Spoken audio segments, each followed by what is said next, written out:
Introducing the LaFerrari. Ferrari builds cars like this roughly once every decade, and this one accomplishes 3 feats of appropriate magnitude. 1, with 950 horsepower combined, it's the most powerful Ferrari ever. 2, it's the first hybrid Ferrari ever. And 3, it's named after the company, and you thought the Enzo had shoes to fill. As you'd expect, it represents the top tier of Ferrari technology. The carbon fiber tub, for example, is built by the same team that makes the Formula One cars, and it's baked in the same autoclaves. Our time behind the wheel took place over a brief day at Ferrari's home court. The morning at the 1.9-mile Fiorano development track, and the afternoon on the mountain roads surrounding the factory.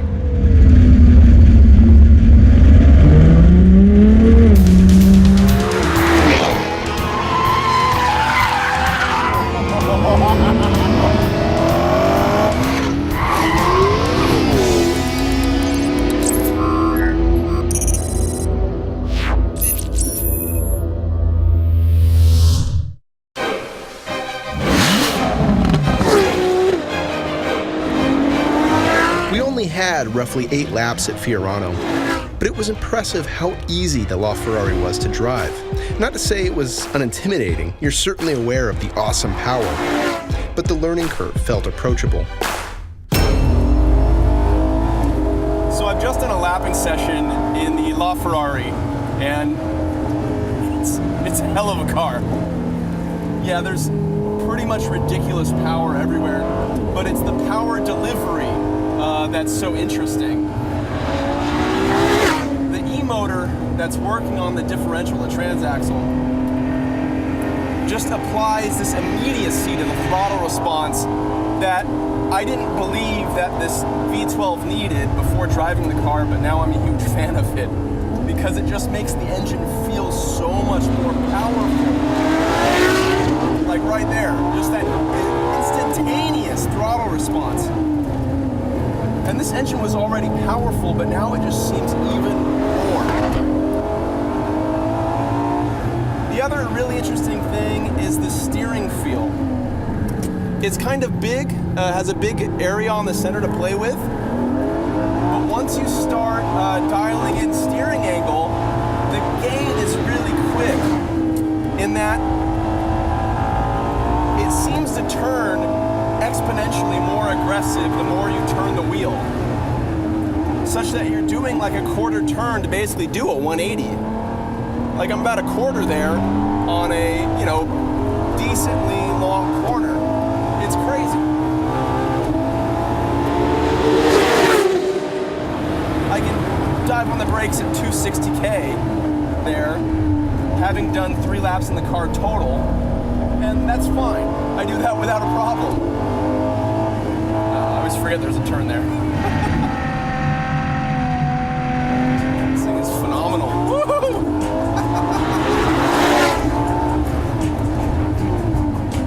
And this car very much makes you feel good about yourself.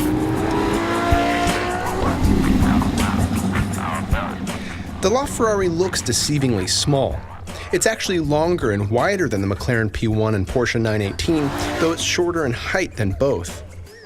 It's a beautiful car in detail, from the side view mirrors to the accentuated black body gap that evokes all the great Ferraris, 288 GTO, F40, and F50, and so on. My favorite part is the rear, how the black line meets the taillights, how the exhaust pipes poke out to the lower wings, and of course the F1 light at the bottom. As a whole, it has this eye-catching and somewhat alien aura, looking like a product of Ferrari from the year 2025. Ferrari claims 0 to 60 acceleration takes less than 3 seconds, a cautious estimate especially compared to the McLaren P1 we tested. I brought along our trusty V-Box to validate Ferrari's performance claims, but the company refused to let us test the car. We'll have to wait to test one later.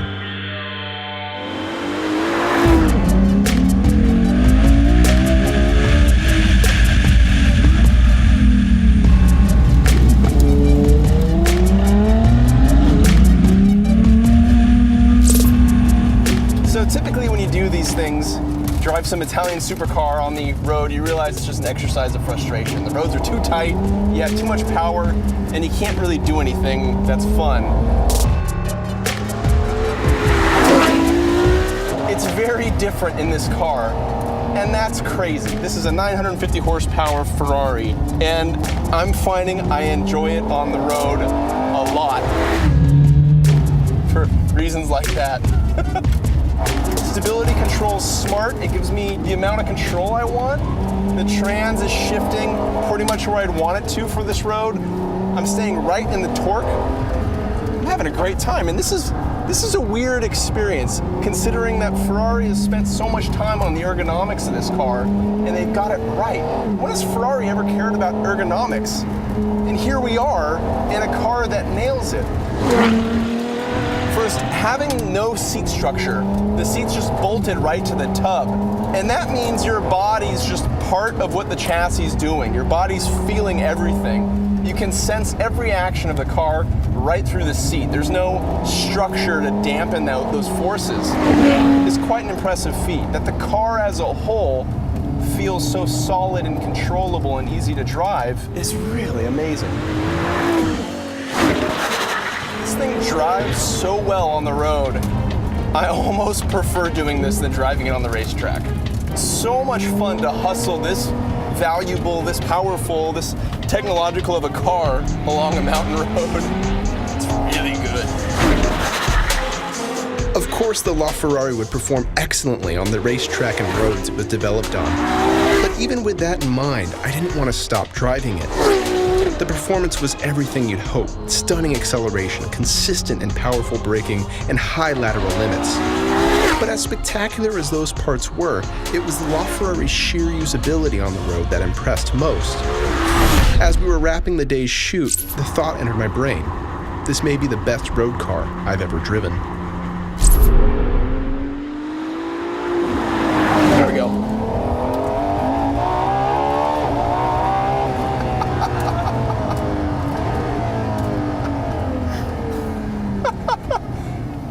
And you look over and you see some villa off in the Italian countryside, and you go, oh yes, all is right in the world.